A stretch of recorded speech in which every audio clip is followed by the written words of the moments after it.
just this theme of, moving up the value chain. And I'm thinking about it for you at EABL and perhaps as you see the wider sort of manufacturing sector in Kenya, where do you see the best opportunities for value addition for the country's environment to sort of move up that value chain, even within your business, but perhaps also other sectors? Yes, so thank you. So what we've learned over the years is that to create transformation or industrialize, you have to be anchored in local value chains. That means you have a very integrated business from source to consumption. And if you look at Kenya, we have so much potential of those value chains. Ours is agriculture. We use barley and sorghum, and it's totally integrated from the farmer to the consumers. So if you think about the source, you can do this across the whole of agriculture ecosystem, and we have a lot of agriculture.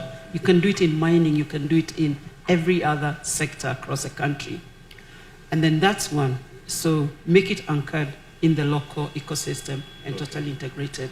The other one is we have a growing population, and I think my friends talked about it. So every business person coming to Kenya wants to make money. So this market, there's huge margins, there's huge consumer base. We're a growing population with a great youth dividend. And to an external person, there is potential for marketing your products. Right. So there is also local market. The third one is that we belong to all these other agreements. So you can produce here and you have external market within COMESA, within East Africa, and beyond. AGOA and all those other great nations who are buying from us. And then I think we talked about talent. So I think it all comes together. What must underline that is how do we work with governments to ensure that the policies, the regulatory frameworks are supportive of the end game. That is to make Kenya even from an education perspective, do we have the right skills? Yes, we have great talent and we are skilled, but are we keeping up into the future? Digitization. We are looking for talent in digitization who are great young minds who are digitally led in thought and in everything that they do. And we do need to keep churning those kind of that talent out from our marketplaces. So I think those would be like the 4, 5, talent, regulatory policies, governance frameworks in country, market access. Is there local value chains that are from here to Timbuktu? Right. We have very, very many. I think those would be the ones. And then I think together then we can really make Kenya great in terms of an investment destination. I mean, our investment was the first one. I think it's the biggest from an M&A acquisition in recent times from the Japanese. Mostly it's been from Europe and from the US. So something is changing globally, and we do need to ride that tide by doing the right things. How integrated does that need to be, those value chains with other African countries or neighbors, even in East Africa, given the nature of your business? I think the way we are moving forward in Africa, we are becoming more integrated than we've ever been. So something coming from Uganda or in COMESA from Mozambique and being manufactured in Kenya and going back to Congo, I think that's the way we should be doing these things because we are bigger together. Yes. And the market, the source, then becomes very competitive. So as an industrialist, you don't have to import things from very, very far. It is within your local vicinity. What I mean local, like not so far away. In the regions, otherwise you get caught up with straits and stuff like that, right. Like what we are seeing today. Okay, fantastic. Thank you very much for that, Jane. Olivia, can I just ask you just about the export environment right now? There's a lot going on in the world, and there are sort of various challenges around tariffs and what have you. What is the environment for you right now? What advantage do Kenyan exporters have at this time? So we bring in a couple $1 million a week in exports into the Kenyan economy. So everything we make and grow here by Kenyans is exported. And I think of us as competing against 4 to 5 other big horticulture countries. So whenever I'm talking to the Kenyan government, I've got a bullseye thinking about how Kenya's doing versus, say, Ecuador, Colombia, the Netherlands, and local markets in UK and Europe. And for me, the formula really is the way for Kenya to make money and us to make money is, one, to differentiate on resilience. That means 2 things, if I have to simplify it down. One is really around the supply chain. Whenever I meet with C.S. Lee, it's all about freight, air freight, sea freight, the resilience and reliability of the chain getting out of Kenya. And 2 is really around human capital, around resilience. We get so many shocks. I mean, all of us in the room think about the environment in which we're operating, whether it's geopolitical shocks around us, or climate shocks, and we need our people to be always risk assessing, always coming up with plans B and C and planning ahead for those plans. And there is no group of people more resilient than the Kenyans. I think this is one of our superpower. Whatever comes at us, we come up with another way. The second part of the formula is value for money. And so obviously we are competing against Ethiopia, on value for money. We're competing against Colombia. And one of the big things we've been driving is, which you're probably way ahead of us on, is lean manufacturing and lean techniques. And so we have this amazing training and capability program with your local universities in Nairobi, where we're systematically every month sending our people to operational excellence and Kaizen training, which helps us continually remove waste and excess cost out of our system, which is working. And that's what's enabled us to moving up the value chain on manufacturing. And then the third formula is really environmental footprint, which you said. You guys are in a brilliant position in Kenya on environmental footprint. Now, the interest in our markets on carbon, for example, ebbs and waves with the degree of severity of geopolitical shocks. But we know that this is coming, and Kenya has such a great case to play. So again, it's about resilience, it's about value for money, and it's about environmental footprint. And that's what's making us ever more competitive against other growing regions like Colombia, the Netherlands, and Ethiopia. And are you, do you, for your business as well, I asked the same question I asked Jane, which is, you know, how are you seeing any opportunities to integrate on the continent in terms of, you know, for the future of your business? Maybe not today. So we're equally large in Ethiopia. So we don't sell into, for example, right. And we don't, so for Kenya, we don't source from other countries either. So we have a very big operation in Ethiopia as well. So they're kind of, they run separate, but they share ideas. Okay. Excellent. And actually they raise the bar for each other. So there's a healthy dose of competition, which I think is really good. So that's what's fueling a lot of the innovation we're seeing. Okay. Excellent. And I wanted to come back to you, James, on that point about how does a business like yours move up the value chain, or, you know, what value addition you have for clients as you grow, and, you know, how does that help the sort of the Kenyan, you know, creating job creation? How does this work? Well, thank you. Let me just frame the industry first. We're talking about an industry that's over $500 billion a year in global business services. This industry, you could say, is about half captive, which is shared services, corporations doing it for themselves and then sending it to various parties, and then the other half is made up by third parties, providers. We happen to do both. This business over 30 years has gone from labor arbitrage to how big can we get with scale, to now capability. And this is why I'm very, very excited about Kenya, because it happens to be at the crossroads of where technology and capability can now balance. Yes, we all need to bring more jobs for Kenya, but it's also about the value per job. We need to push that value per job higher. Yes, we need to continue to grow the base, but that value per job can be turbocharged with the technology capability of training new staff up at literally, I've seen 80–90% faster than they've done in historic terms by leveraging technology. So why us and Kenya? We operate in 25 countries. So we basically have 25 choices. Kenya happens to be at the cusp of what we believe is the opportunity of people reviewing their sites around the world, and resiliency. Sorry, you stole my theme.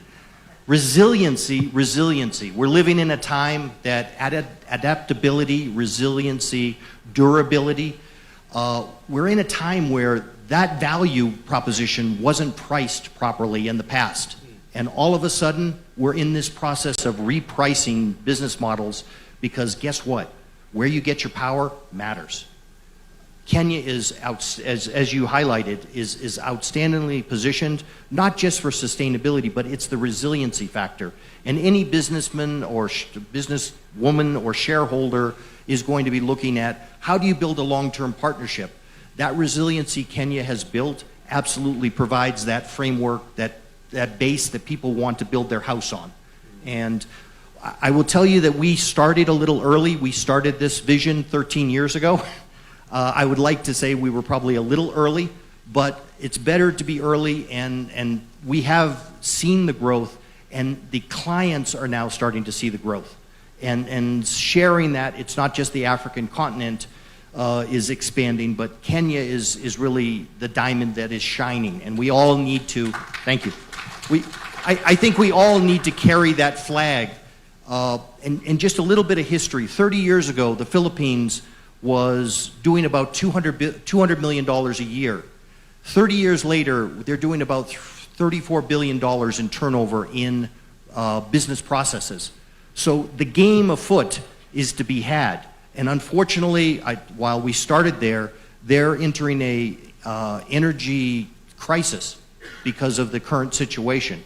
So one person's crisis is another person's opportunity. And we need to really be looking at how to position Kenya as that safe haven for how do we either start off as a second site and then establish that center for other corporations to put their shared services here.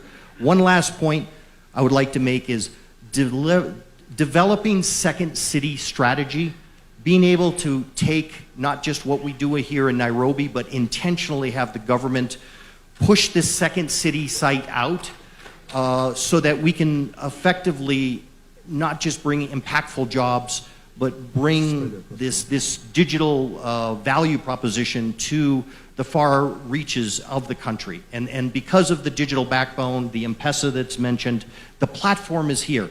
We just need to maybe connect on where the business side is going, the industry, and government. Thank you. Yeah, that's a fantastic point about second cities. I mean, a real issue across many African countries. And Shimao, let me also just tack on to that. And what do you think are if you like, the priorities this government should have, or any Kenyan government at that, should have in terms of improving the business climate, right? Just we often have these rankings. Lots of people put a lot of value in the World Bank's rankings, but what's the reality on the ground is, rankings are nice, but what are the things that really when you look at the environment, what do you think they should be prioritized? First, let me say first, I think Kenya actually has a quite decent and quite comprehensive policy and legal framework for business. In fact, you have lots and lots of lawyers. What do investors hate? Certainty. They hate inconsistency. They hate uncertainty. For me, I think in terms of what governments can do better, including the Kenyan government can do better, is to consistently implement those policies. So that's number one. I think it's a consistency of implementation, which is absolutely critical. You can have wonderful policies and good regulatory framework. If you don't implement them, it's not going to be very helpful. Or if you implement them arbitrarily, it's going to be extremely harmful. So I think that's really number one. Second, perhaps, is really thinking about the type of policies that can help you to actually reduce the cost of doing business. The inputs we talked about, right? I talked about Kenya's advantage in renewable energy. But the cost of your energy is actually relatively high compared with other countries. So I think having policies in place that can help to reduce the cost of energy, having policies in place that can help you to reduce the cost of transport, the logistics side, and policy can help you to promote competition. Now, as an individual business, many of us, we don't like competition, we all want it to be monopolies, but as an economy, we actually want it to have a competitive environment so that it can continuously drive costs down. So I think it's that type of policies that's going to be really important. We talked about the many advantages Kenya has. But competition is not just with yourself. Competition is with other countries. Other countries are also constantly improving their business environment, constantly reducing their cost. So I think that what that also means is that you need to continuously reform your systems, making sure you are always at the forefront in terms of policies so that your businesses, your investors can get the lowest cost for energy, the lowest cost for transport. At the same time, they're quality and reliable, right? And they can get skilled labor force also at relatively low cost. Thank you. I'm not sure how we're doing for time because I have. Should wrap it up? Okay, I've got the universal wrap it up sign. This has been an excellent conversation, and I have not just enjoyed learning from you, but I just wanted the top themes, the words I heard most often. Number one was resilience, really the resilience of Kenya in terms of creating an environment in which businesses and investors and capital can come to and grow and generate profits. I really like this theme about consistency of policy, not just in having great ideas, but also consistently implementing them. So one person doesn't get one deal, another person gets another deal. The level playing field is just incredibly important for investors. And third, and I think was the most important, was the Kenyan people. Everyone on this panel talked about this. It's key to how this country develops and grows. And, frankly, it's key to the way all African countries will grow. But it's important while we're in Kenya, we sort of pay homage to that, because I don't think we do that enough about our respective countries. And I think that it's a really important point. But please join me in thanking this excellent panel. Thank you for your time.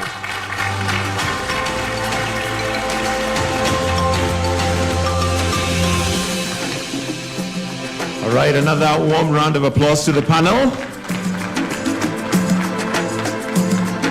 Fantastic.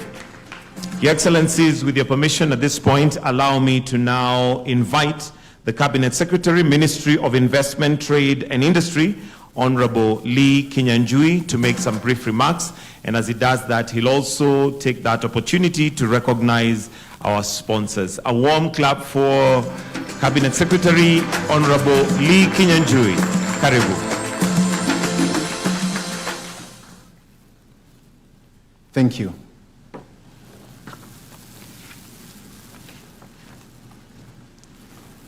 Your Excellency, President of the Republic of Kenya, Dr. William Samoei Ruto, our chief guest today, His Excellency Daniel Francisco Chapo, the President of the Republic of Mozambique, our Prime Cabinet Secretary, ambassadors and high commissioners here present, distinguished investors from around the world, ladies and gentlemen, good morning.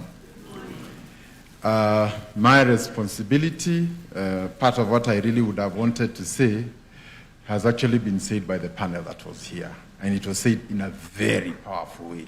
So I request you to join me in thanking them for that testimony. And I think the best testimony is one that comes from the business people and not the government. So I really want to thank them for the journey that we've walked together. Your Excellency, I take this opportunity to welcome all our delegates here in Kenya and also to the Kenya International Investment Conference, this being the fourth one since we started holding these investment conferences. We are delighted to welcome our delegates and participants to the great city of Nairobi.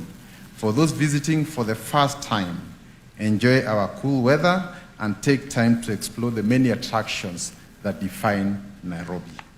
This is probably the closest we get to winter, so around the year you can have your stay in Nairobi like this, so really we welcome you. Situated on the equator, Kenya enjoys temperate weather all the year round, making it suitable for agribusiness, green energy, and tourism. In literally every sector of the economy, opportunities abound waiting to be explored.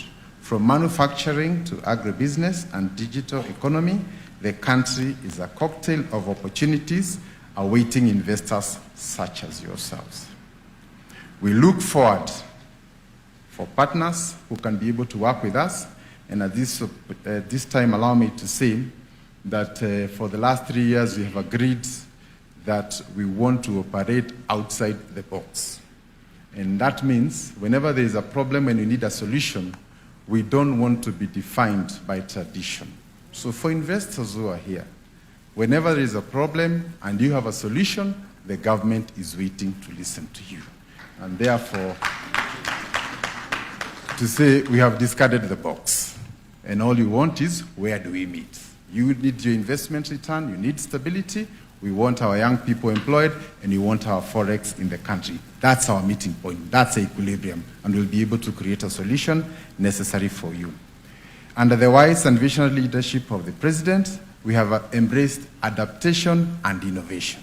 And therefore, meaning with every changing situation, we sit with the business community to align on the challenges that are there, and even when our laws are an impediment, we have what you call business amendment laws, such as what we passed last year, and even this year will be aligning.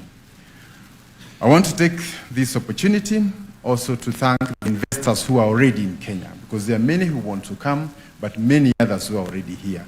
Some of them have also sponsored this event, including KCB, our biggest bank, led by Paul Russo.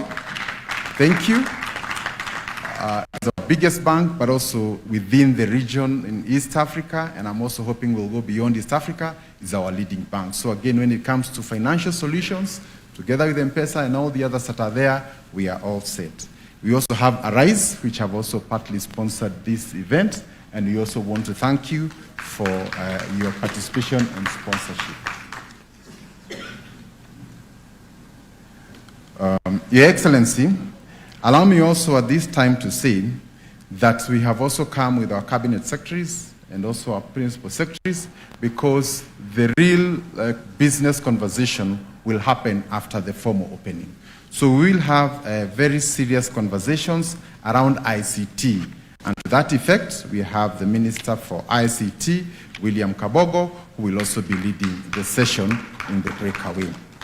Mining, which is also our big sleeping giant, and where we also have a lot of hope, and I'm glad that a good number of the investors who've come here want to know what you're doing in the mining sector. We have our Minister, Ali Hassan Joho, will also be leading that session. You have also heard that we have a very vibrant young population. And your typical taxi driver or will speak good English, is most likely a post-secondary school education, and the guy leading that section is our Minister for Public Service, Cabinet Secretary Ruku, who will also be here to explore some of those issues. So with those few comments, Your Excellency, I also want to take this opportunity to welcome, just for 1 minute, Paul Russo, to say just one word before we can be able to go to the next session. Welcome, Paul. Thank you.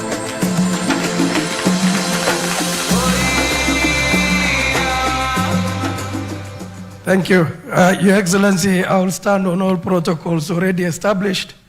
Three things, Your Excellency. And the first one might come out as cheeky, but I think, Your Excellency, you'll forgive me. We've seen the transformation from Kenya Investment Authority to invest in Kenya as public sector. It's not just that video.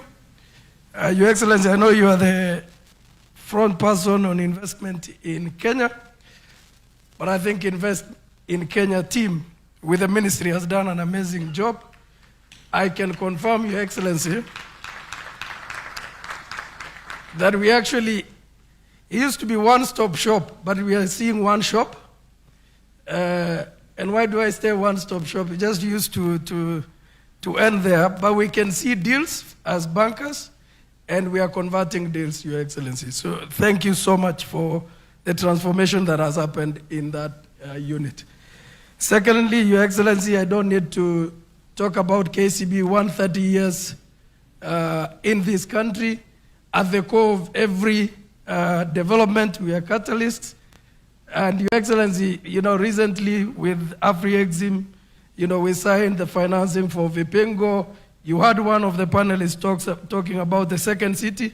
Vipingo is actually reality to getting the second city conversations, Your Excellency. So $300 million with AfriExim to ensure that that Arise project kicks off. Finally, Your Excellency, from a banking perspective, we've seen interest rates coming down, but we've also seen that we are taking a bet on this country, and it's paying back, Your Excellency. So I'm one of those people from a financial institution that will say, when you invest in Kenya, it pays. But I'm also challenging private sector and government entities to find ways to work together to accelerate that transformation. I submit, Your Excellency. Thank you.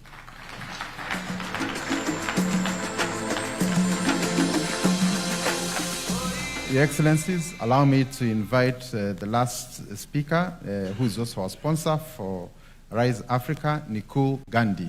Kindly, just for a word. Thank you.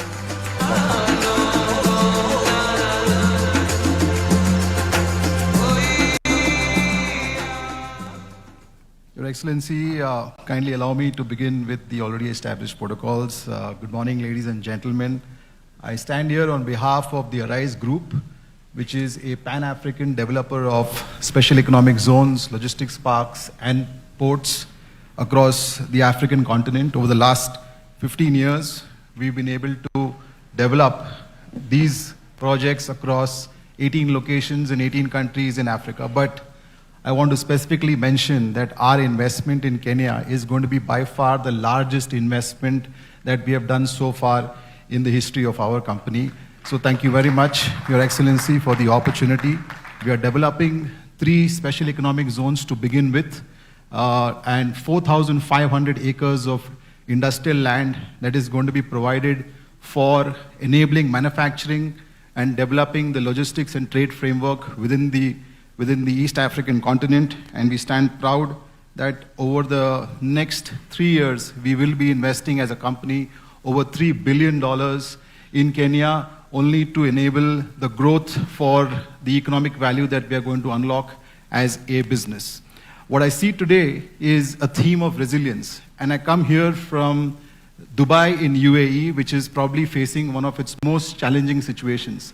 But it is the resilience and the resolve to provide a safe, secure, stable solution that is keeping investors still stay put in that country. So I would certainly provide the same resilience for all of us to come together to overcome the challenges that we have.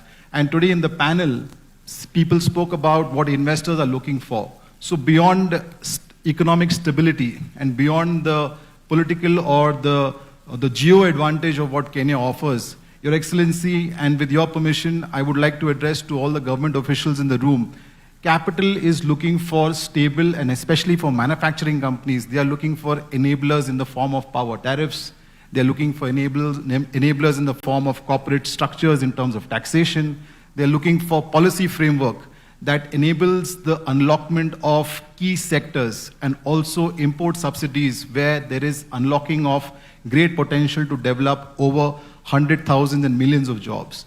We, as an endeavor with Arise, are looking to create over 500,000 jobs in the next 5 years, and with Your Excellency's leadership and guidance, we hope that coming together in partnership with Can Invest and with many other companies here, we will be able to achieve what we are set out for. Once again, thank you very much for patiently listening, and Your Excellency, thank you very much for your leadership, and Can Invest, thank you for having me here. Thank you.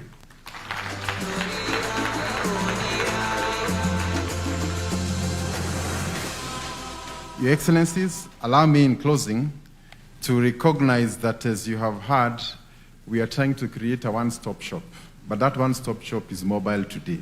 So we've come here with literally the whole government. We have the PS for diaspora, Rosalind Jogu, and I'm saying this because after this session, these are some of the people who may be critical in whatever decisions you want to make. So Rosalind, kindly, she's here. We also have Harry Kimtai for mining, PS Abubakar Hassan for investment, Juma Mkwana for industry, and PS Abdi Razak for research. We also have energy, Alex Washira, and we also have Muthoni for health, and Betsy Jagi. So I think the whole government is not just a one-stop, it's also a mobile one-stop, and we are here today. So I want to thank you all.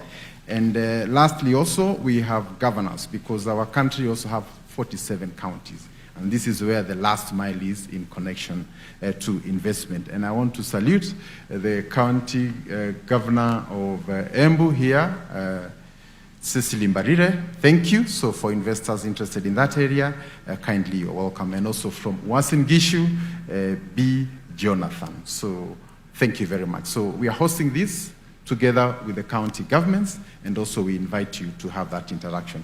With those few comments, it is now my great honor and pleasure to invite our Prime Cabinet Secretary, His Excellency Musalia Mudavadi. Kindly let's welcome him with a clap.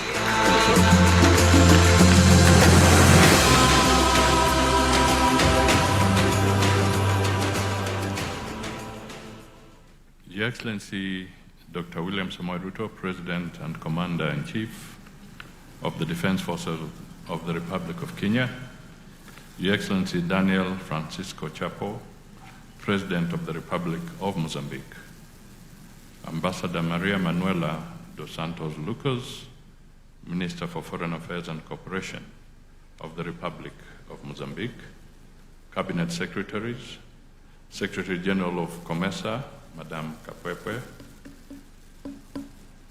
Your Excellencies, Ambassadors and High Commissioners, distinguished guests, ladies and gentlemen. It is a great honor to address you at the 4th edition of the Kenya International Investment Conference, KICO 2026, a forum that continues to position Kenya as a premier investment hub. In line with the theme of the conference, unlocking investment opportunities to drive Kenya's transformation, our missions across the globe continue to showcase Kenya's attractiveness as the preferred investment destination. We invite investors and business community to engage our missions abroad to access timely and comprehensive investment information. And Your Excellency, we are riding on this conference. We have a follow-up event of you addressing and interacting with our ambassadors across the world. And we are riding on this event, so they are also in here, Kenyan ambassadors who have joined from their stations. Wherever you are, you can just wave.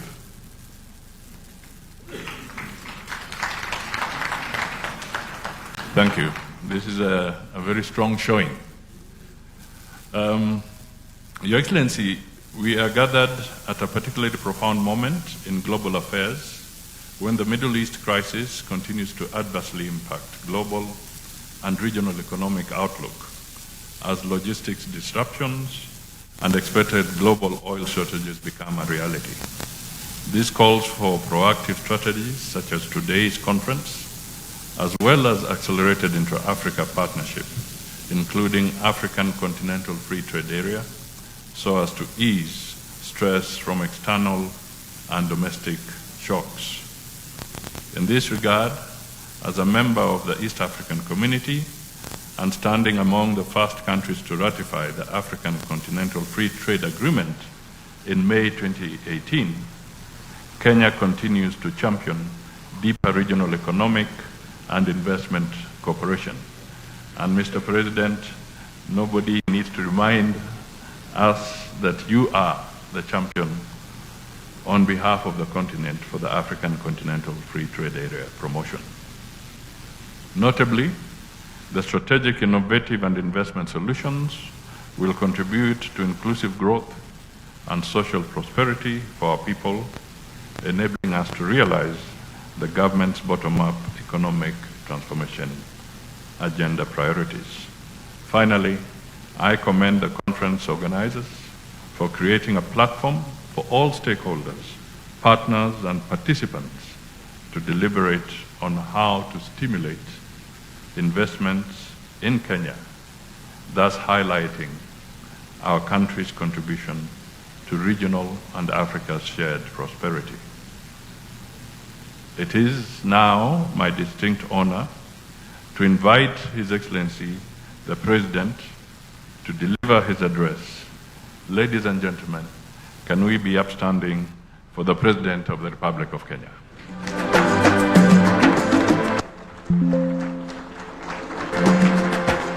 Thank you very much. Please take your seats. Thank you very much. Your Excellency, my brother, Daniel Francisco Chapo, the President of Mozambique, let me, on behalf of the people and government of Kenya, welcome you to Kenya, and in a very special way, thank you for honoring my invitation for you to participate in this very important investment forum. Distinguished investors, ladies and gentlemen, I welcome you all to the home of human origins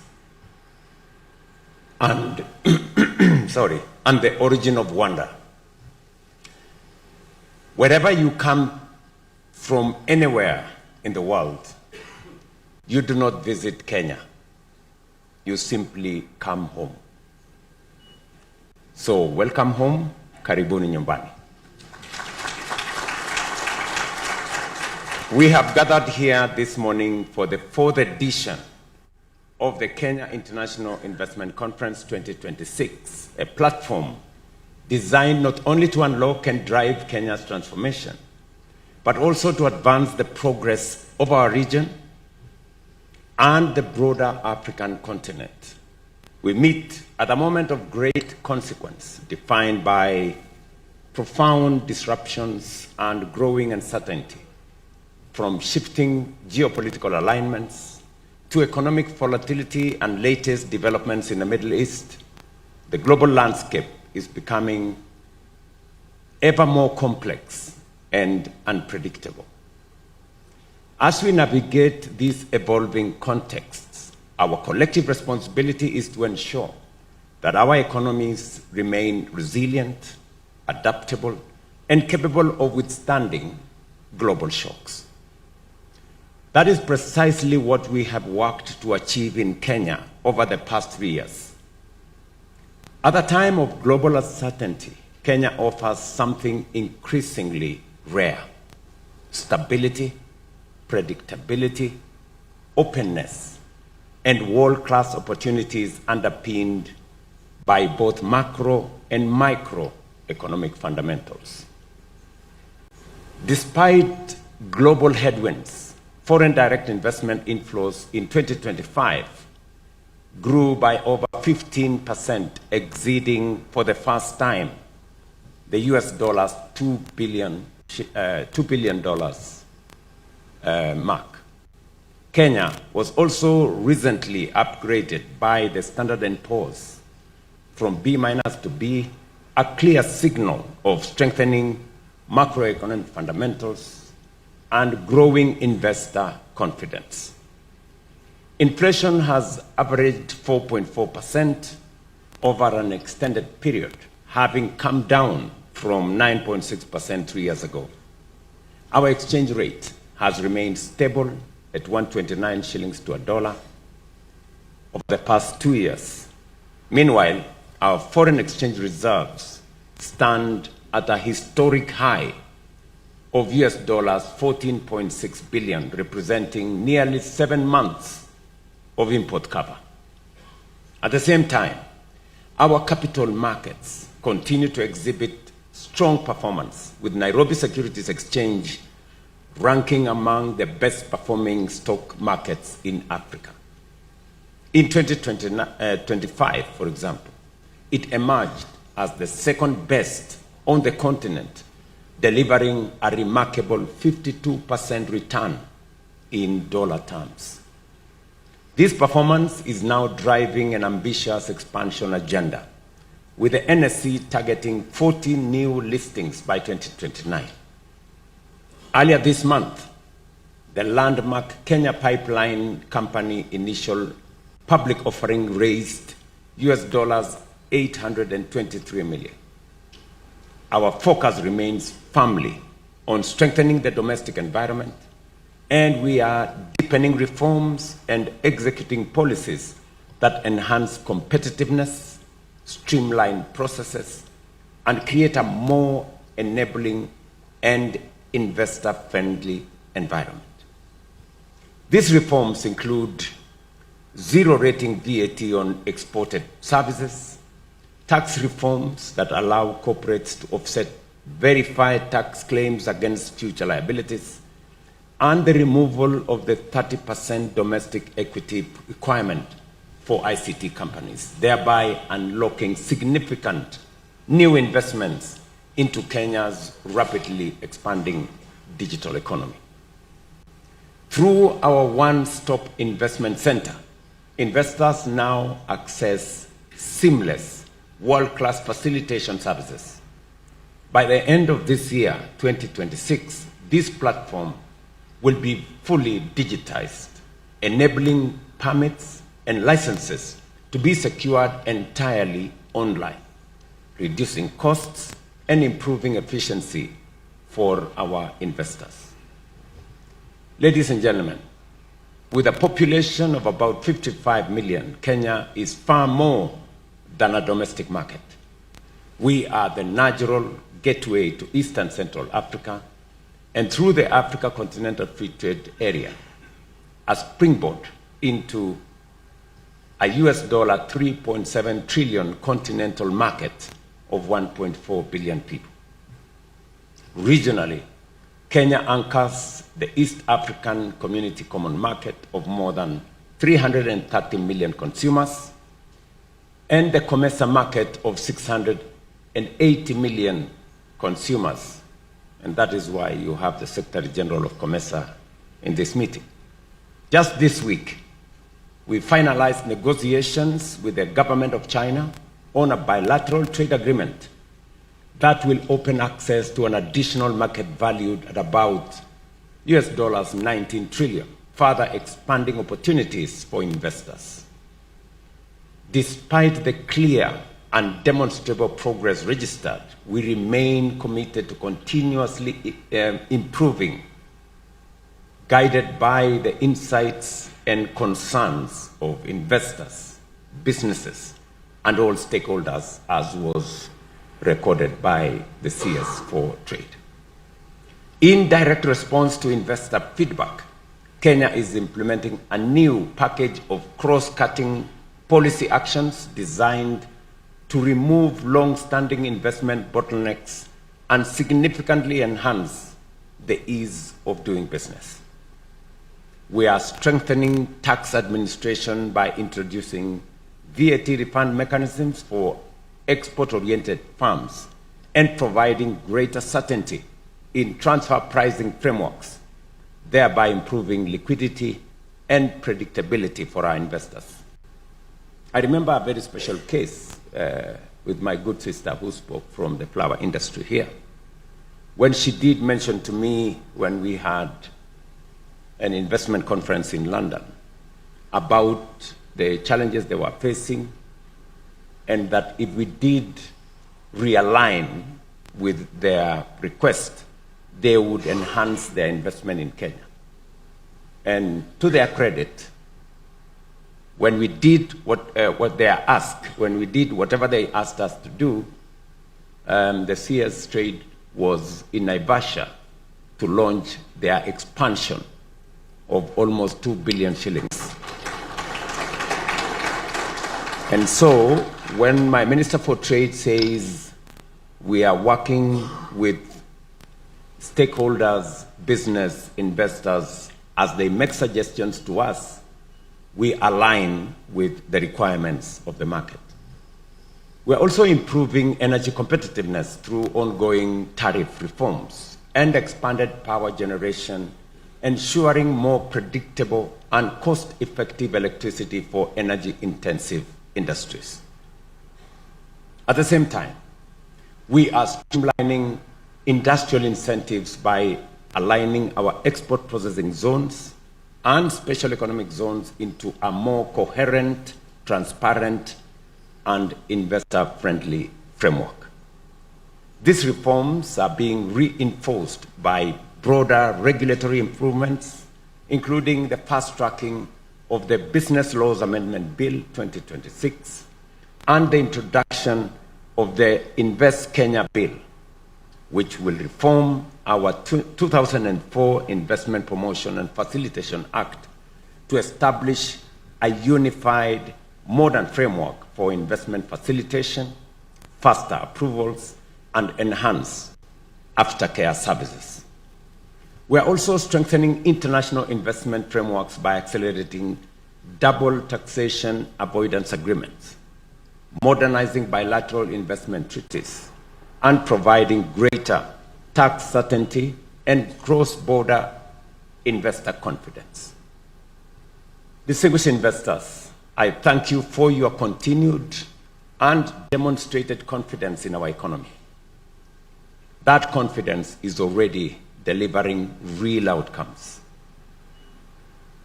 And listening to the panelists who are here this morning, I was almost tempted to say that I have nothing useful to add. I think they said more than I will ever make in my statement on the situation in our country. And for those of you who read social media, I would encourage you to listen to the panelists more.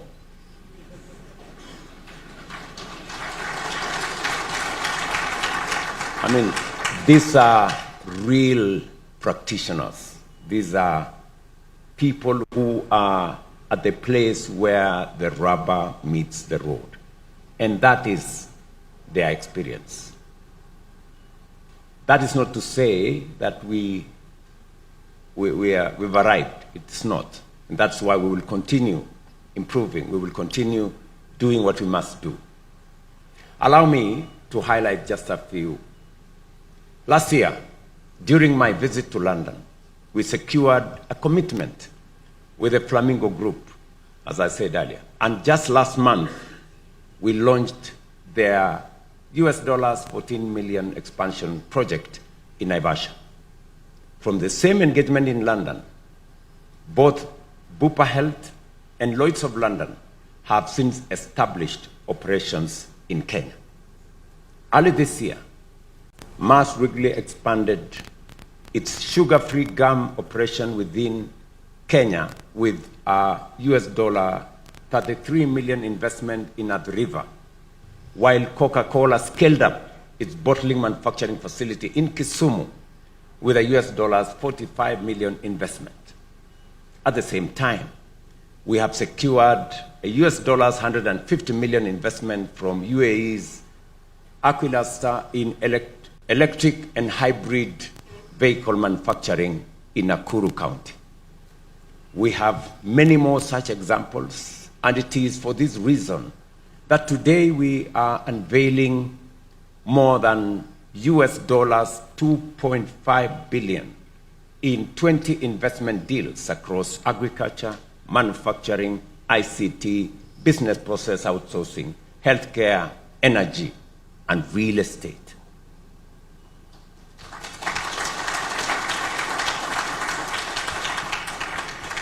We're not just talking about numbers. We're talking about real investments. In the space of agriculture alone, there is going to be signed off deals of projects that are on ground. Some of them halfway through. Just in agriculture alone, $1 billion. In rice, in sugarcane, in manufacturing. And these are investments from across the globe, from USA to China, to India, to UAE, to Uganda, to Singapore. Yes, I said Singapore. And of course, to Kenya. We have a very interesting conversation in our country about Singapore. And one of the companies, Syntex from Singapore, is actually investing right here in Athi River to hire 2,000 Kenyans on apparels. So that is the extent, all the way to Australia and many other countries, demonstrating confidence in investing in Kenya. And that's why I tell the people of my great country, we need to believe in ourselves because others believe in us.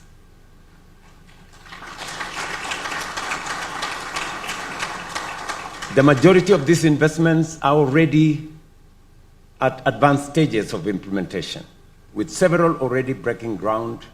Collectively, they will create over 63,000 quality jobs for Kenyans. To further support investment decisions, the government has developed an investment project catalog, a comprehensive deal book that brings together Kenya's most promising and investment-ready opportunities, and which will be showcased at this conference. I think for a while, people did not know where to invest. What are the opportunities? In which space are these opportunities? So we have decided to put together all the investment-ready opportunities available in Kenya, sector by sector, with a detailed analysis of what you need to do to unlock that investment. We will give you a whole book today on the investment-ready opportunities in Kenya. You do not have to go and look any further. There will be other opportunities that may not be in that book, but the ones in that book are the ones that have already been prepared.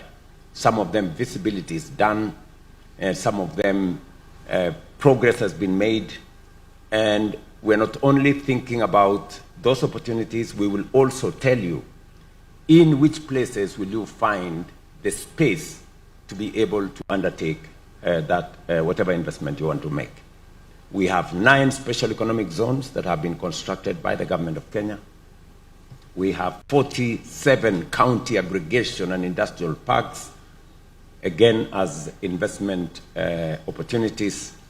As was said by my friend from Arise, we are developing the Rare Fipingo Special Economic Zone with their support. We are developing the Dongo Kundu Special Economic Zone, again with the partnership between Arise, Kenya Commercial Bank, and others, and Afri-Exim Bank. And of course, we are developing our Naivasha facility a total of 4,500 acres of what will be a special economic zone infrastructure that offers opportunity for investment spaces. Yet, there remains significant opportunity that calls for your partnership.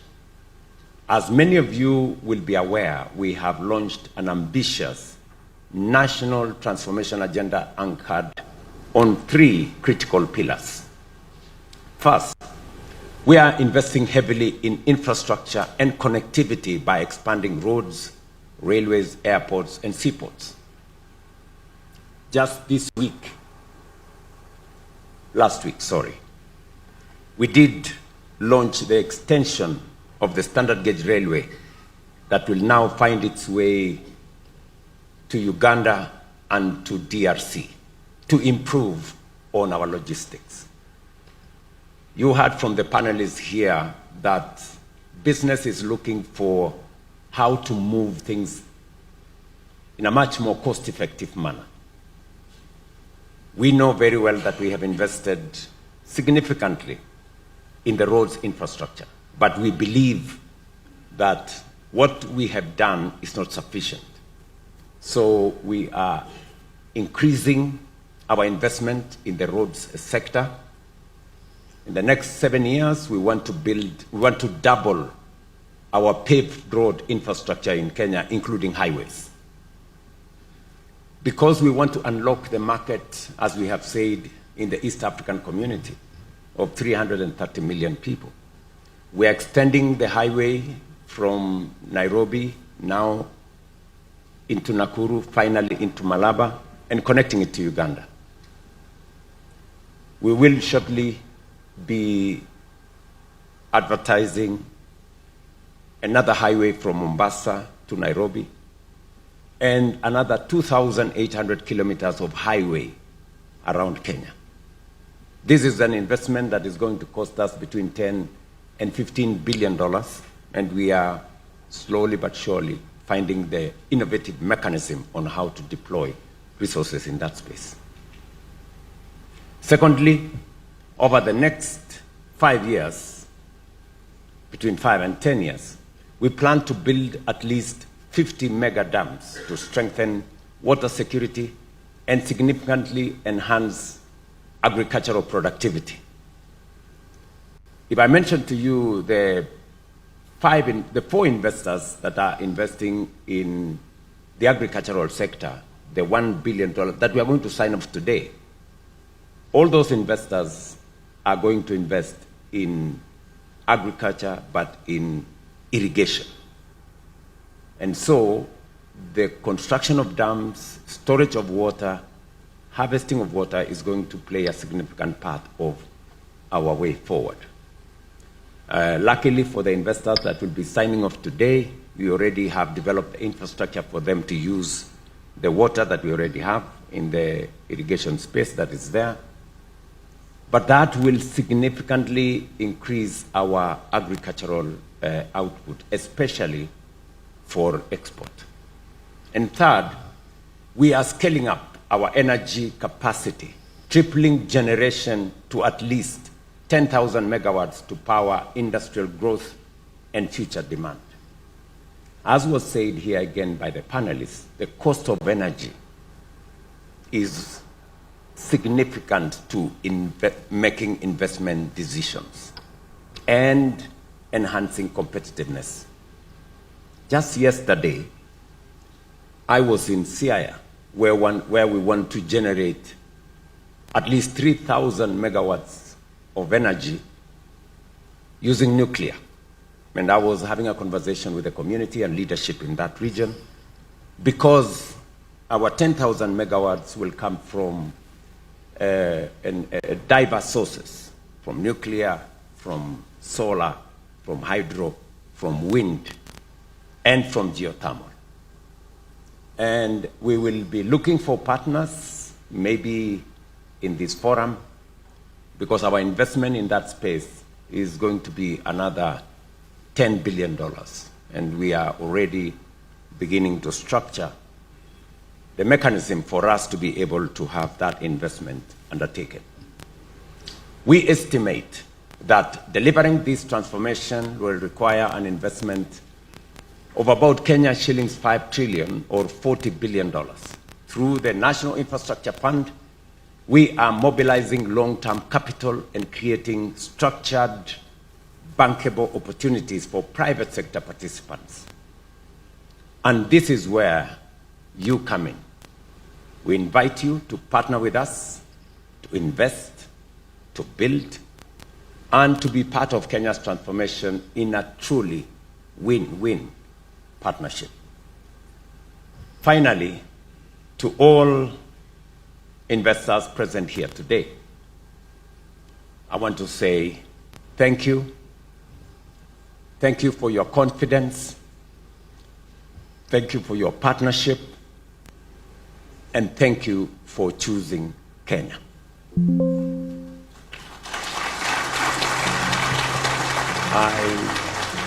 I assure you that Kenya is ready and open for business. And I look forward to engaging with you together with my team from the different actors, from mining to industry, to investment, to agriculture, and to all the other spaces. I was specifically touched by our friends from ADEC, an American firm, who has identified Kenya for what it is, that we have the best human capital you can find anywhere in the world. I say that with no doubt in my mind and without fear of any contradiction, that we have the best human capital you can find anywhere in the world. The testimony of the panel is here. They kept on referring back to the Kenyan people. The Kenyan people. And that is what it is. And so, it's not by default that the Kenyan people is central to the development of our country and to the investment climate that we have as our country.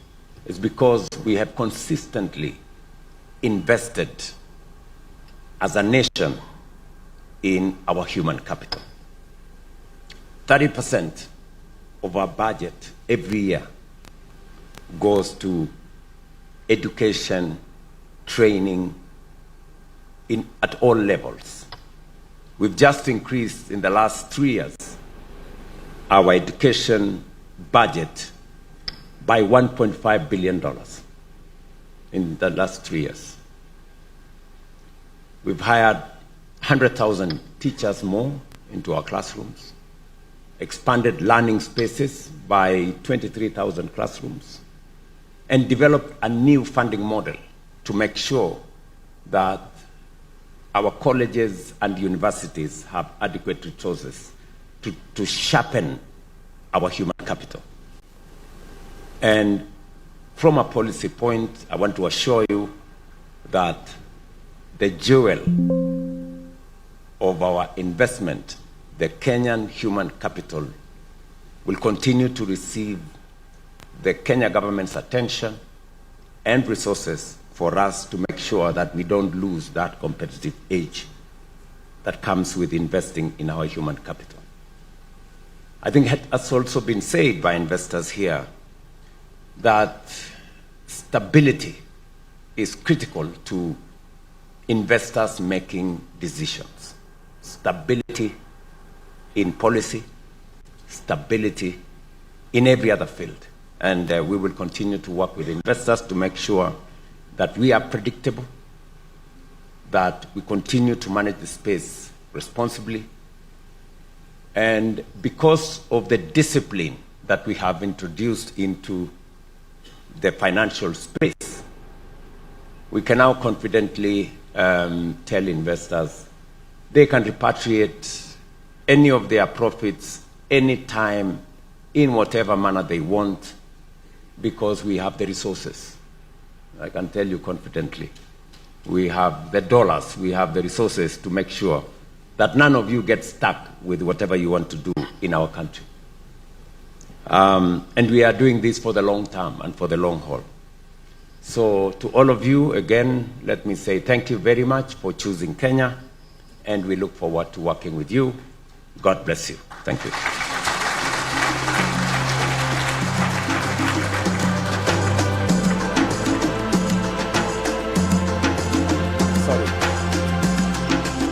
Now it's that moment. Now it is that moment that I invite my good brother, our chief guest, the President of Mozambique, Daniel Chapo. Mr. President, please.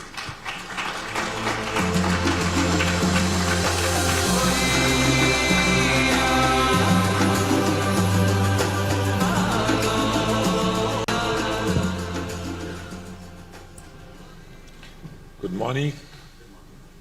Can you sit?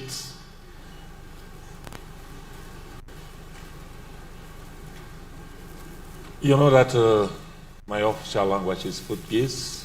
That's why I will do my speech in Portuguese, and we have translator here.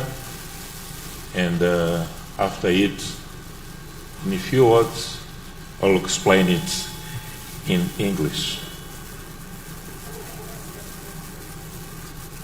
Sua Excelência Dr. William Samuel RUTO, Presidente da República do Quênia, meu irmão, my brother, senhores membros do governo das repúblicas do Quênia e de Moçambique, aqui presentes, distintos líderes de empresas e investidores, caros convidados, minhas senhoras e meus senhores. Em primeiro lugar, quero agradecer a Vossa Excelência, Senhor Presidente, Dr. William Samuel RUTO, meu irmão, e ao povo do Quênia, o Governo da República do Quênia, pela calorosa recepção e tradicional hospitalidade que nos tem sido proporcionada desde a nossa chegada a este país irmão. E eu, em particular, quero agradecer por ter indicado um ministro que tem a minha altura, 2 metros de altura.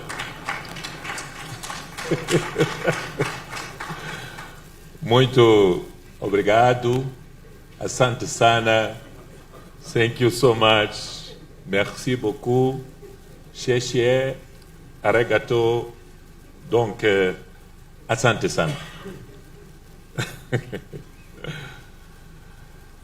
Temos enorme prazer de iniciar a nossa intervenção expressando em nome do povo e do governo da República de Moçambique, em meu nome pessoal, o nosso profundo apreço pelo honroso convite que nos foi dirigido por Sua Excelência Dr. William RUTO, Presidente da República do Quênia, meu irmão, para participar nesta Conferência Internacional de Investimento neste país irmão.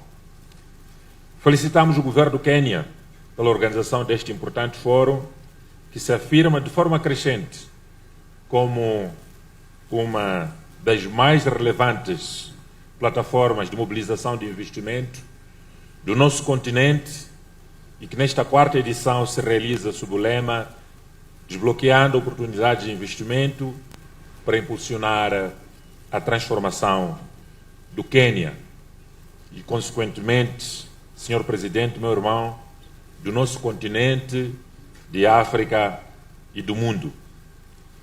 Que este lema capta com precisão a encruzilhada histórica em que o nosso continente se encontra. Durante décadas, a África foi definida pelo seu potencial. Eu tenho dito que a África é o continente do futuro, é o continente de recursos minerais, potencialidades agrícolas, da juventude, que é o capital humano, é, sem margem de dúvidas, o continente do futuro. Hoje, o desafio do nosso tempo já não é identificar oportunidades, disseram aqui os nossos painelistas, são tantas, é desbloqueá-las. Por isso, o lema deste fórum, com decisões políticas firmes, como Vossa Excelência disse aqui, capital paciente e parcerias estratégicas à altura das prioridades africanas. E o que significa, na prática, desbloquear oportunidades de investimento? Significa 3 aspectos fundamentais. Primeiro, Excelência, como disse aqui, criar um ambiente de confiança entre nós, o setor público, governantes e o setor privado. Com paz, com estabilidade, previsibilidade e regras muito claras. Segundo, estruturar projetos viáveis, com qualidade técnica, escala e bancabilidade. Por isso está de parabéns o primeiro painel. E terceiro, construir parcerias inteligentes que combinem capital, tecnologia e conhecimento local. Ao assumir esta agenda, o Quênia posiciona-se com legitimidade como um dos principais motores de inovação econômica em África, destacando-se nos setores de tecnologias de informação e comunicação, na agricultura, infraestruturas, economia digital, turismo, energias renováveis e na mobilidade elétrica. Por isso, quero desejar muitos parabéns, Quênia, muitos parabéns, meus irmãos. Minhas senhoras, meus senhores, o continente africano está a atravessar uma fase decisiva de sua história econômica, com uma população superior a 1,4 mil milhões de pessoas, das quais mais de 60% são jovens. Repito, mais de 60% são jovens.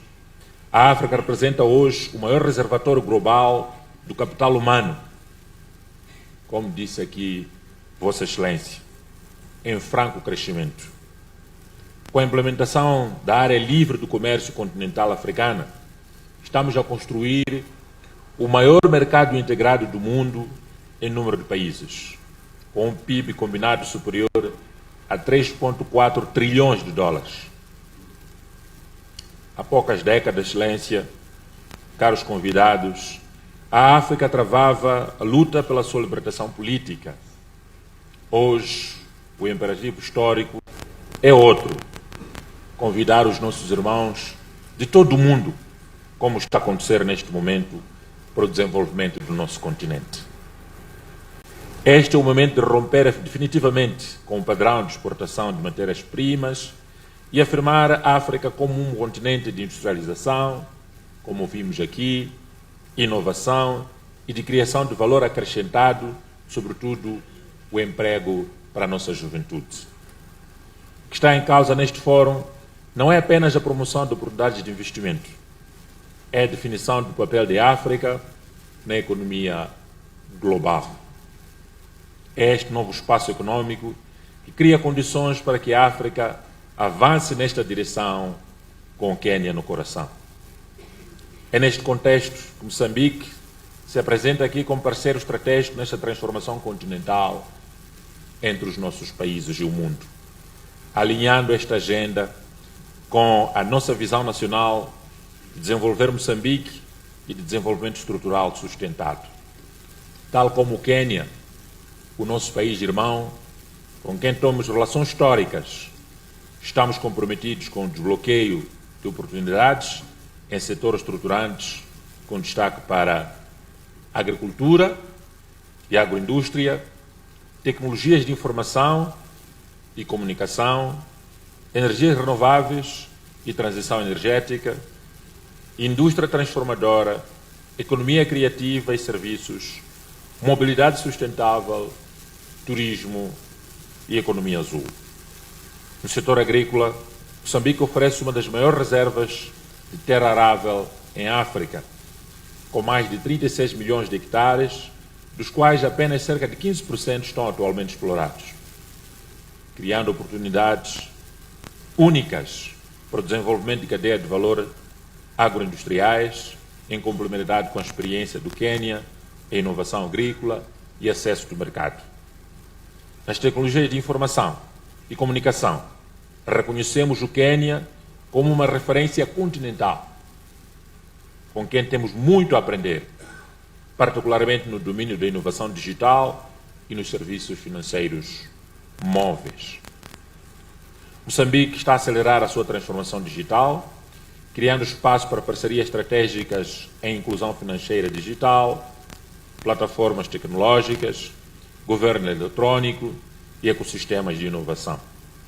Por isso, pela primeira vez, criamos o Ministério de Comunicação e Transformação Digital para responder a esta dinâmica. No domínio das energias renováveis, os nossos países, Quênia e Moçambique, partilham uma visão comum de transição energética. Moçambique possui um conjunto de ativos estratégicos do setor energético que posicionam ser o hub energético da África Austral, nomeadamente um potencial hidrelétrico superior a 12.000 megawatts, com destaque para a barragem de Caorabassa e o projeto da central elétrica de Mpandancua. Vastos recursos solares e eólicos para a geração de energia, mais de 180 trilhões de pés cúbicos de reservas de gás natural como energia de transição, colocando o país entre os maiores detentores de gás do mundo. Neste momento, estamos com grandes investimentos de 4 projetos, 2 a serem liderados pela Eni, a italiana, com investimentos de cerca de 15 bilhões de dólares. O terceiro projeto, que é liderado pela Total, francesa, cerca de 15 bilhões de dólares. E o último projeto, que é liderado pela Exxon, de cerca de 20 bilhões de dólares. Estamos a falar nos próximos anos de investimento de cerca de 50 a 60 bilhões de dólares em Moçambique, no setor de gás. Por isso, um dos maiores depósitos mundiais de grafite está em Moçambique, essencial para baterias e mobilidade elétrica para o futuro da energia no mundo.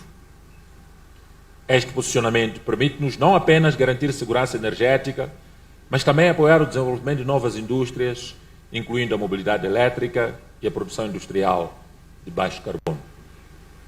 Nos transportes e logística, Moçambique possui uma posição geoestratégica privilegiada, à semelhança dos nossos irmãos do Quênia, com 3 corredores logísticos estruturantes: corredor do Maputo, no sul, corredor da Beira, no centro, e corredor de Nacala, que liga o hinterland africano ao Oceano Índico. Neste aspecto, pretendemos consolidar a criação de zonas econômicas especiais, como estão a fazer os nossos irmãos no Quênia, e corredores de desenvolvimento que ofereçam condições competitivas para investimento com acesso direto a mercados regionais. Na indústria e no setor têxtil, identificamos oportunidades concretas de cooperação para o desenvolvimento de cadeia de valor regionais, aproveitando o acesso preferencial a mercados internacionais e o potencial de industrialização leve. No turismo e economia azul, Moçambique pretende transformar o seu potencial turístico de 2.700 quilómetros de linha costeira e ilhas paradisíacas em riqueza sustentável. Há oportunidades em hotelaria, marinhas, conservação, transporte marítimo e turismo de natureza. Na economia criativa, a África começa a afirmar-se globalmente como um espaço de inovação cultural, pois a música nasceu em África. Temos juventude, talento. Moçambique e Quênia podem juntos impulsionar indústrias culturais, digitais e criativas, com novos motores de crescimento econômico e geração de emprego. Por isso, minhas senhoras, meus senhores, O desbloqueio de oportunidades exige mais do que recursos. Exige confiança, exige coragem de reformas e visão estratégica. Moçambique está comprometido com a criação de um ambiente de investimento competitivo, junto aos nossos irmãos do Quênia, assente em reformas para a simplificação administrativa ao nível do setor público. Abrirmos os nossos países africanos, Moçambique e Quênia, para negócios. Maior previsibilidade regulatória. O investidor precisa de investir num país em que sabe que há previsibilidade. Fortalecimento institucional e promoção de parcerias público-privadas. Estamos a trabalhar para garantir que investir em Quênia, investir em Moçambique, seja sinônimo de segurança, previsibilidade e retorno sustentável. Por esta razão, criamos o Gabinete de Reformas e Projetos Estruturantes ao nível da Presidência, bem conhecido por Delivery Unit, como mecanismo de assegurar a monitoria e a coordenação deste processo. Excelências, minhas senhoras e meus senhores, desejamos que a relação entre Moçambique e o Quênia evolua para uma parceria econômica estruturante. Neste sentido, propomos avançar em 4 eixos concretos: integração logística entre África Oriental, onde o Quênia está bem posicionado, e África Austral, onde Moçambique está bem posicionado. Cooperação e inovação digital, fintech e data centers ao nível dos nossos países. Desenvolvimento de cadeia agroindustriais e regionais e parcerias em energias renováveis e mobilidade elétrica. O eixo Maputo, a nossa capital moçambicana, e Nairobi, tal Quênia, pode e deve tornar-se um corredor de inovação, comércio e investimento intra-africano. Este é o momento de construir pontes econômicas africanas, reduzindo dependências externas e fortalecendo o comércio intra-africano.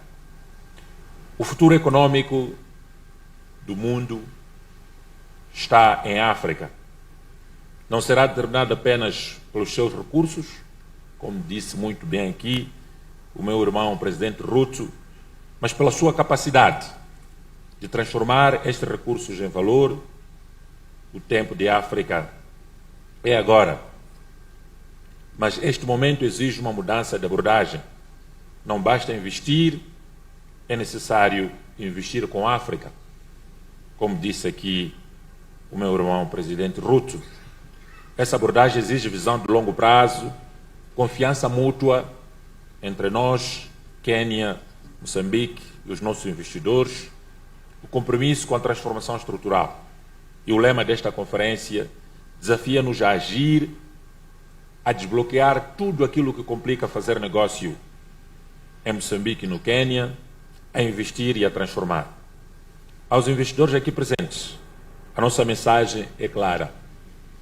Quênia e Moçambique estão unidos, abertos ao investimento e preparados para parcerias.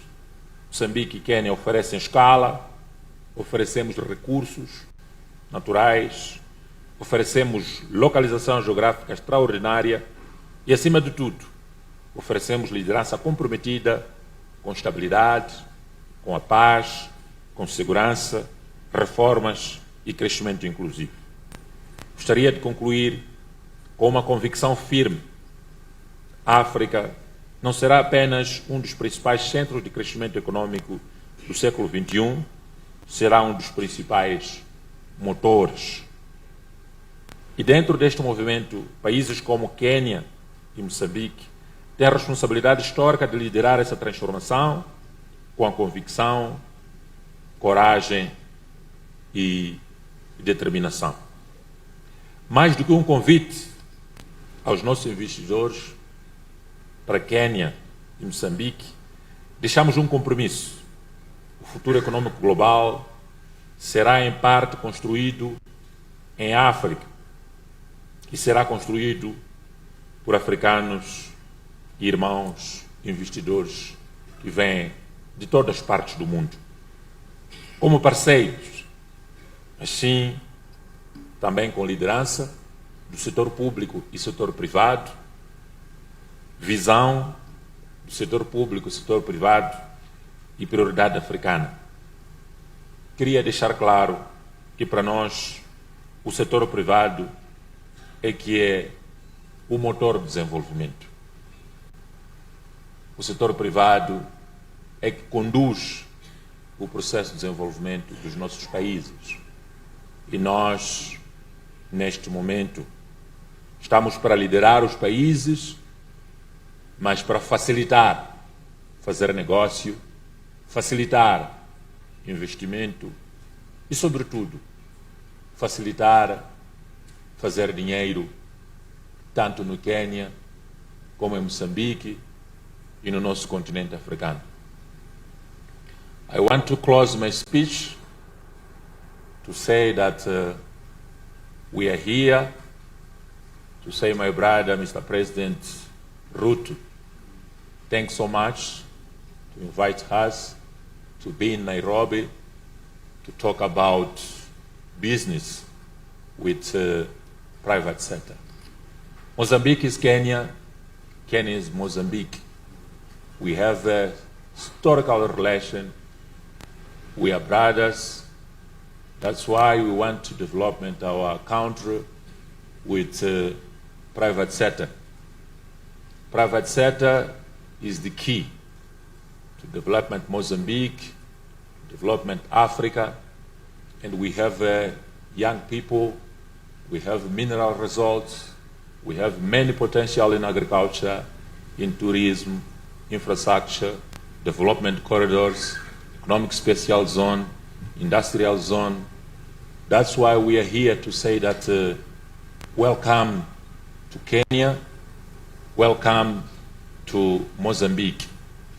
Mozambique and Kenya is the right place to put your money and to do business and to do money. Thanks so much.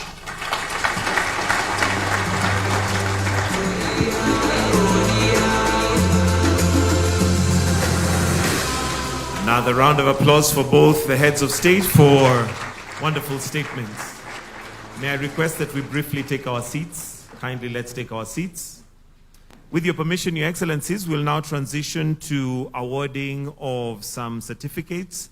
And just to give us context of what the investments are all about and how that is, and the categories that are there, allow me to invite the Principal Secretary for Investment Promotion, Mr. Abubakar Hassan Abubakar, purely just to give us context before we progress to the award ceremony. Let's give him a clap as he's coming. Welcome, sir.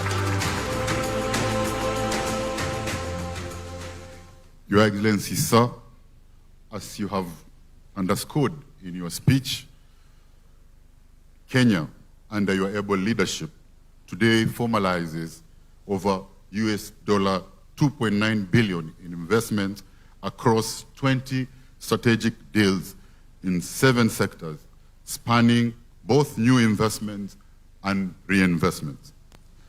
On the Kenyan investment map, these investments are landing in 10 counties and sourced from jurisdictions including Singapore.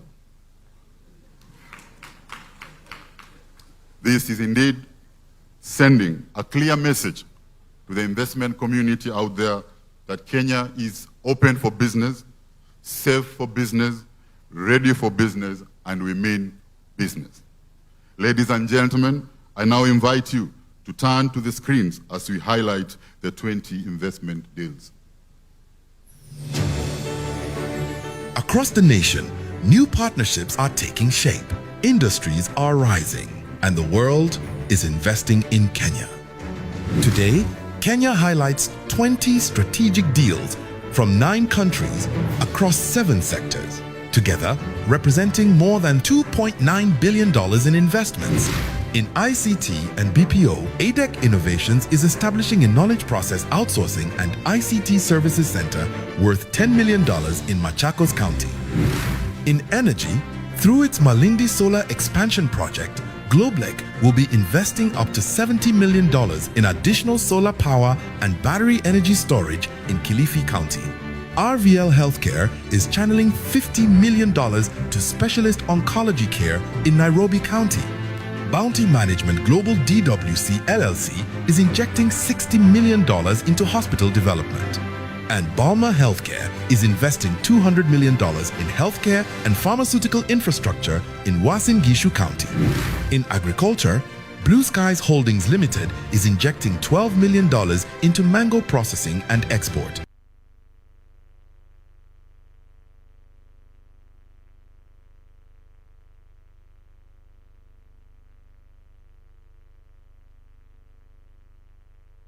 Integrated sugar farming and processing zone. And Tana Bliss Kenya is advancing $300 million toward rice cultivation, irrigation, and agro-processing. In real estate development, Al Asab Real Estate is channeling over $630 million in commercial real estate and mixed-use development. Of this investment, $380 million will develop Mombasa Creekside Gardens in Mombasa County, and $250 million will be utilized in Nairobi for the development of Nairobi Arch Bellevue. In manufacturing, Syntex is supporting an $8 million textile and apparel manufacturing expansion. Elgon Kenya Limited is channeling $10 million to fertilizer manufacturing. Lineplast Group is committing $13 million to plastics recycling in Kiambu County. Milliglass SEZ Limited is investing $25 million in glass bottle manufacturing.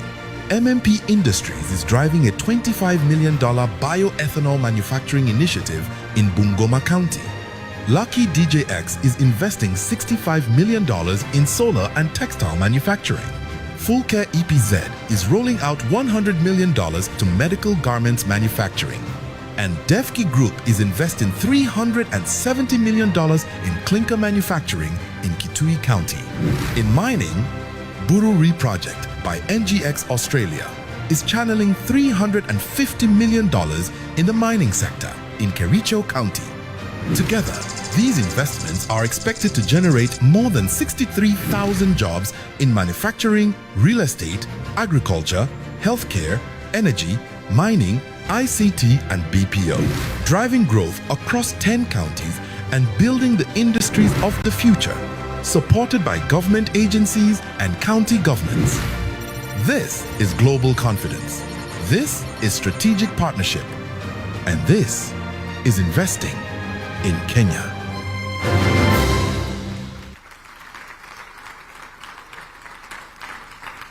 Your Excellency, sir, under your leadership, Kenya has been positioned as a prime, premium, and preferred investment destination from south of Sahara through the north of Limpopo to the end of River Nile. I submit.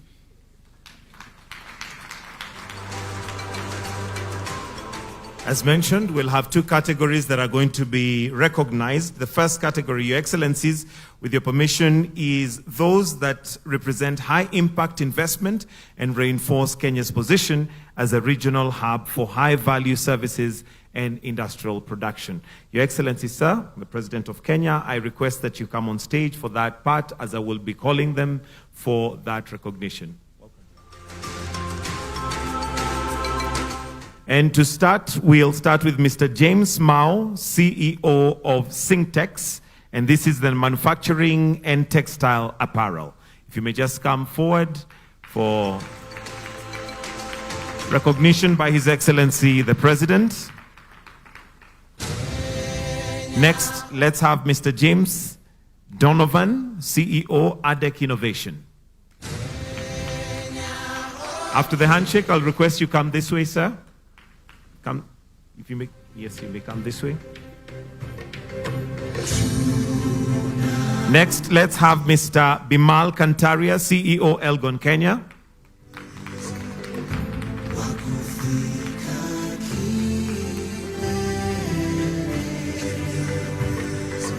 Followed by Mr. Hugh Pyle, CEO, Blue Skies. Then followed by Ms. Mary Ngesho, co-founder, Lineplast Group.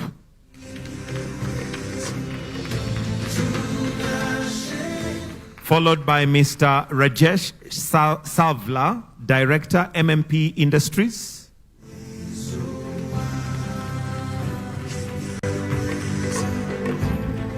Then Mr. Mohammed Rashid, Executive Director, Miley Glass SEZ.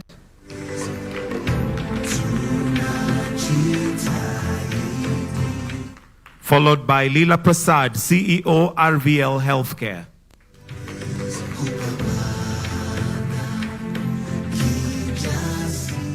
Followed by Mr. Nirav Dave, Bounty Global Management, DWC LLC. And the last in that category is Mr. Chen Xiangchang, CEO, Lucky DJX. Now, the next 10 investment deals represent a 1.5 billion, positioning Kenya as strategic investment hub across agriculture, mining, manufacturing, energy, and real estate. But before that, I'll request that we all now proceed for a group photo of the 10. If we may just go back and arrange ourselves for a group photo before we take our seats. 5 on one side on the left and 5 on the right. We can have the lady next to the president for gender balance. As I can see that it's a very testosterone-filled group. Thank you. You may now take your seats. Your Excellency, the next 10 investment deals represent a 1.5 billion positioning of Kenya as a strategic investment hub across agriculture, mining, manufacturing, energy, and real estate. And I'll start with Mr. Edward Walsers from Globelec.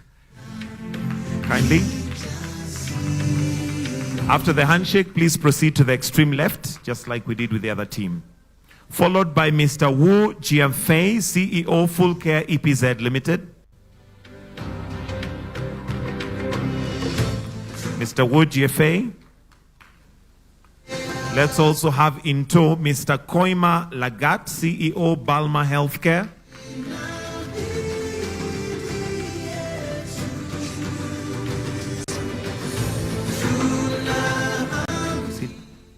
Mr. Pius Silas, CFO, Tana River Sugar Company. And I hope I pronounced it right. In Kenya, we call him Pius, but I understand it's Pius, depending on which school you went to. Then followed by Dr. Sambavisa Rao, Executive Director, Tana Bliss Kenya Limited. Then representative of Sukari Industries Limited. And then the manufacturing of sugar processing factory. Followed by Mr. Peter Fox, Executive Director, Bureri Project by NGX. Then Mr. Narendra Raval, Chairman, Devki Group.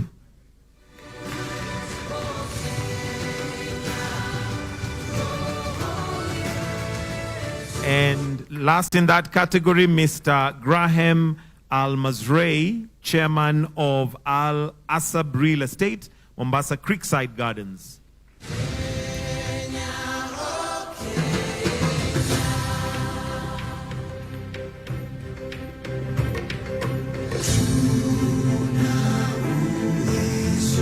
Then I'll humbly request that we all now come in for the group photo. So 5 on this side, 5 on that side. 5 on each side. And at this point, I'll just say behind every man, there's a strong woman, because I can't see any ladies there. So there must be some very strong ladies behind all these men.